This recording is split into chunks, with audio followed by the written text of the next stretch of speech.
Hello guys, meron po akong 5 tips para sa pangangalay ng ating mga kamay. Ayan guys, kumuha lang po kayo ng big bowl. Big bowl na kasya ang inyong kamay. Lalagyan po natin yun ng maligamgam na tubig, yung kayang init lang natin. Ako po ay planggana kasi wala po akong big bowl. Ayan ang aking planggana. Ayan, ito po ang unang exercise natin. Meron po itong maligamgam na tubig na kaya ko ang init. Ang unang exercise po natin, ayan, nakalubog na po ang aking kamay. Pindot lang po natin ang mga dulo ng mga daliri. Ulit-ulitin lang po, guys. Ulit-ulitin. Then, second exercise. Ayan, gayahin nyo lang po ang aking ginagawa, guys. Sundan nyo lang po yun. Then, pangatlong exercise.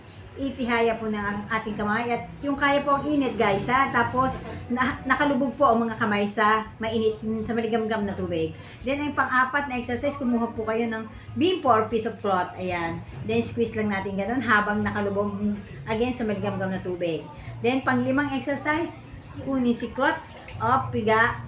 Ayan, kunin si cloth, then piga ulit. Ayan po, guys, ang pang-lima.